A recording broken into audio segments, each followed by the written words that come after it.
You know, a lot of challenges in the beginning is figuring out, we've got this amazingly vast, highly respected, you know, highly followed, very well-read property.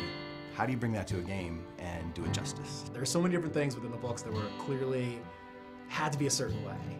There was so much strife about whether we were going to do Tom Bombadil at all, and the conversations about, well, Tom Bombadil wasn't in the movies, and there's a reason why it was cut. We had a very strong belief on what we thought was going to make this story great. It's such a long road to get to where we are today, and there are so many different things that I can look at now and say, that was definitely the right decision, and Tom Bombadil was definitely the right decision. So at launch, it was, you know, we had 8 regions.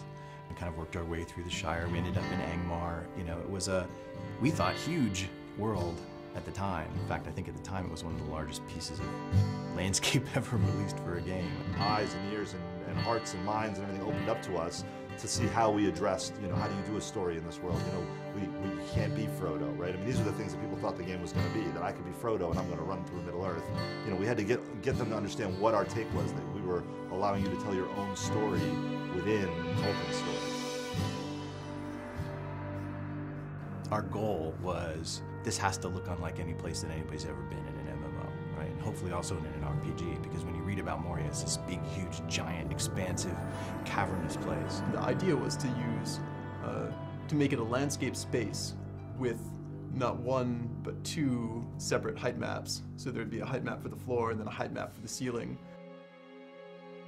That was something we'd never done before, doing the vast landscapey interior dungeon.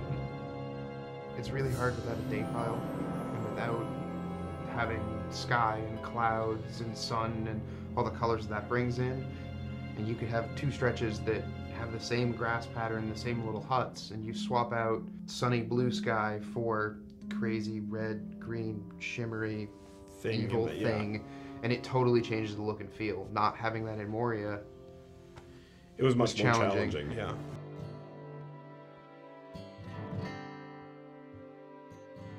Our primary goal was to, how do we take this amazing game that people love once they get in it, but that there are some basic barriers to entry, like the subscription-only experience, and how do we reinvent what we have so that it retains all of its, you know, grand and glorious nature while addressing an audience that's much bigger.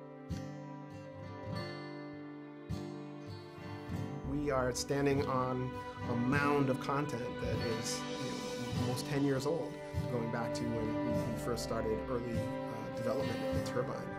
I think it's a credit to the early architects of the game that we're able to, you know, continue to add on to it and grow it and do remarkable things. Coming into Rohan, we have a totally new space. We have a totally new way of playing across it. And I think that being able to go out onto these vast plains and ride your war steed and challenge these, you know, mounted bands of marauders, I think we've come to a whole new chapter in Middle-earth.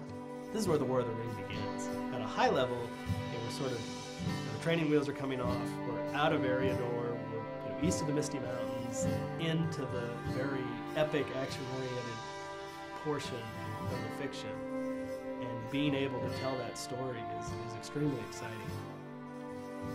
Lodge has grown and gotten stronger over 5 years, which is a huge testament to this game and to this team. You know, the team has grown, the game has grown. We're not slowing down, if anything, we're speeding up. It's going to be a fantastic 2012.